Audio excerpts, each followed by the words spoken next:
यहाँ पर मैंने ये कैटेगराइज किया है कि मटेरियल जो होता है अगर उसको कंडक्शन बेसिस पर अगर हम कैटेगराइज करना चाहें तो 3 प्रकार से कर सकते हैं, कंडक्शन, इंसुलेटर और तीसरा होता है सेमीकंडक्टर। और ये बैंड के बारे में पहले ही बता चुका हूँ और ये पूरा कैसे कंडक्शन हो रहा है ये पता ही है आपको।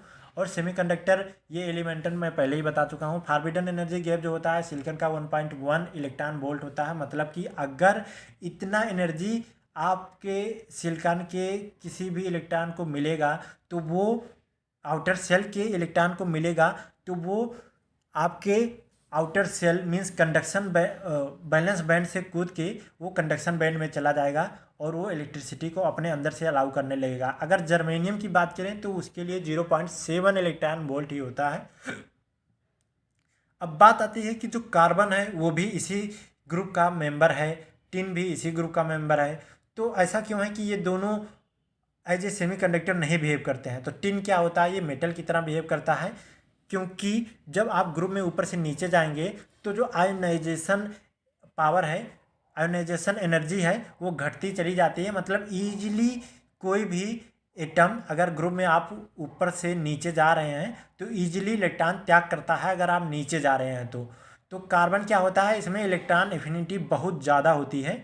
मतलब कि आपका जो कार्बन मतलब 6, इसका परमाणु नंबर है 6।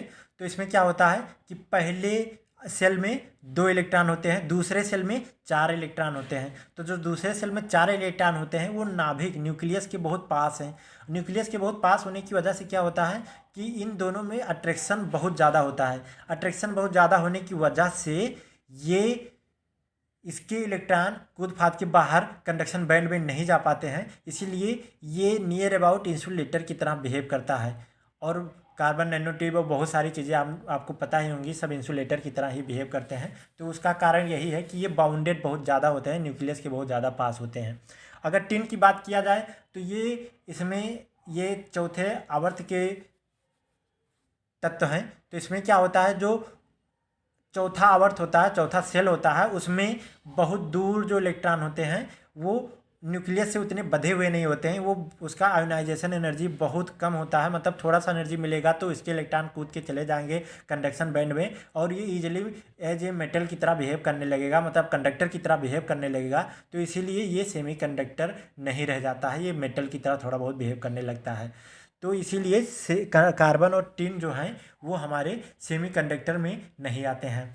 अब सिलिकॉन ही क्यों यूज़ करते हैं, जर्मेनियम भी यूज़ करते हैं, लेकिन सिलिकॉन ज़्यादा यूज़ करते हैं, ऐसा क्यों है? तो इसके बहुत सारे कारण हैं, उसमें से कुछ मुख्य इस प्रकार से हैं। जैसे कि ये सिलिकॉन जो होता है, आपको बीच पे चले जाइए, जुहू बीच या किसी भी बीच पे चले जाइए, वहाँ पर आपने देखा होगा कि बहुत सारे टुकड़े सॉयल टाइप के पड़े रहते हैं। तो वो सब जो होते हैं वो सिलिकॉन डाइऑक्साइड ही होते हैं। मतलब इस फॉर्म में आपको बहुत सारी बहुतायत मात्रा में आपको अर्थ पर मिल जाएगा सेमीकंडक्टर सिलिकॉन के रूप में, सिलिकॉन डाइऑक्साइड के रूप में। तो ये नेचर में बहुत ज़्यादा प्रेजेंट है, इसलिए सिलिकॉन का यूज़ करते हैं। अब क्योंकि ये बहुत ज़्यादा सप्लाई है सिलिकॉन डाइऑक्साइड की, मतलब सिलिकॉन की, तो ये इसका कास्ट भी थोड़ा लो हो जाता है और इससे SiO2 लेयर ईजिली बना सकते हैं SI से। इसीलिए ये यूज़ किया जाता है, क्योंकि जब हम मास्फेट बना रहे होते हैं उस समय क्या होता है कि हमारा सिलिकॉन को ही ऑक्सीडाइज करके SiO2 लेयर बना देते हैं,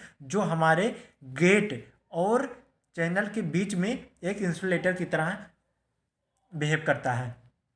तो वहाँ पर ये लेयर बनाने के लिए ईजिली हम बना सकते हैं, इसलिए भी SiO2 SI का यूज़ करते हैं। और थर्मल स्टेबिलिटी जो SI की होती है जर्मेनियम से वो ज़्यादा होती है, इसीलिए भी सिलिकॉन का हम यूज़ करते हैं। जहाँ भी टेम्परेचर में थोड़ा बहुत इंक्रीज होने से प्रॉब्लम ना हो, इसलिए सिलिकॉन यूज़ करते हैं। तो सेमीकंडक्टर पहले ही बता चुका हूँ, 2 टाइप के होते हैं, इंट्रिंसिक एक्सट्रिंसिक। इंट्रिंसिक में मैं बता चुका हूँ कि प्योरेस्ट फॉर्म है सिलिकॉन का, तो इंट्रिंसिक सेमीकंडक्टर हो जाता है। एक्सट्रिंसिक क्या होता है, इसमें अगर कोई इम्प्योरिटी ऐड कर रहे हैं तो वो एक्सट्रिंसिक सेमीकंडक्टर हो जाता है। अब वो N टाइप का है, P टाइप का है, ये डिपेंड करता है कि उसमें इम्प्योरिटी कैसी ऐड कर दी गई है। तो अगर आप इम्प्योरिटी ऐड करते हैं पेंटावैलेंट मीन्स फास्फोरस, या फिर आप यूज़ करते हैं आर्सेनिक, तो वो बन जाता है N टाइप का सेमीकंडक्टर। अगर आप ट्राईवैलेंट इम्प्योरिटी ऐड करते हैं जैसे कि बोरान, तो वो हमारा P टाइप का सेमीकंडक्टर बन जाता है।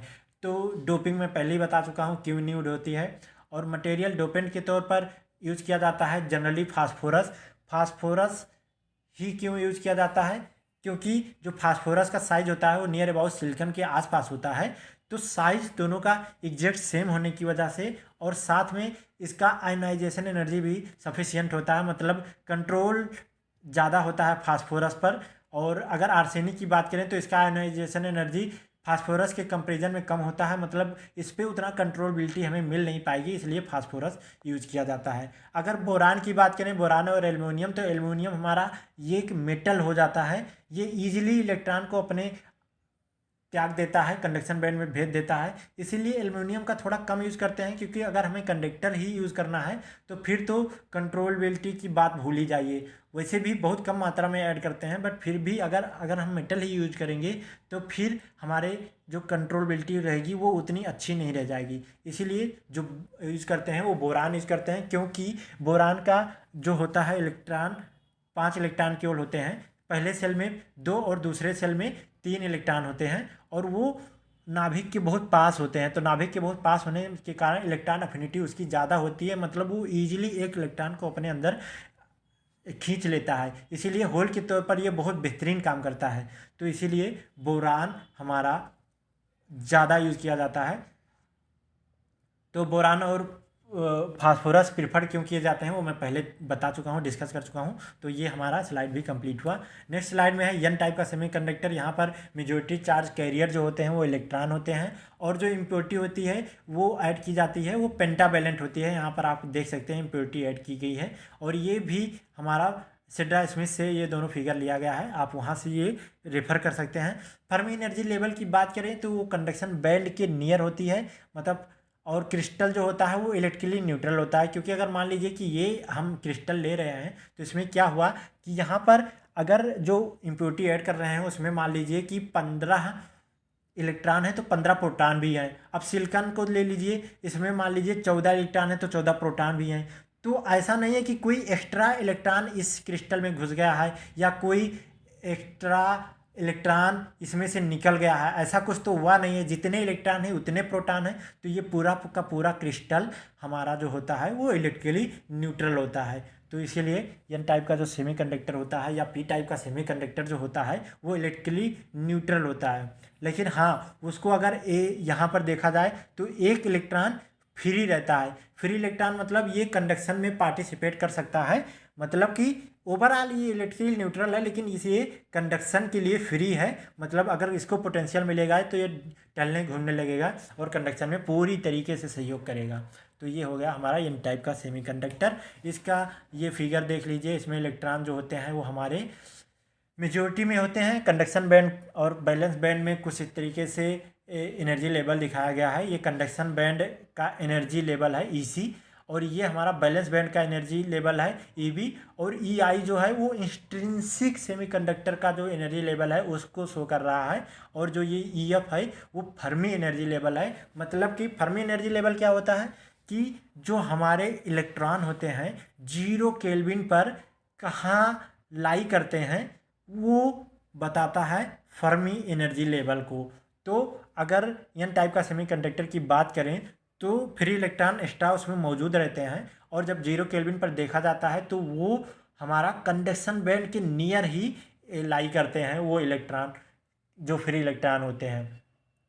तो इसीलिए फर्मी एनर्जी लेवल ऊपर उठ जाता है। होल्स की बात करें तो सारे होल्स जो होते हैं हमारे वो बैलेंस बैंड में या बैलेंस बैंड के नियर ही क्रिएट होते हैं। इसीलिए सारे होल्स आपको, अगर पी टाइप का सेमीकंडक्टर रहेगा तो यहाँ पर आपको एनर्जी बैंड देखने को मिलेगा पी टाइप में। तो ये रहा एन टाइप का सेमीकंडक्टर।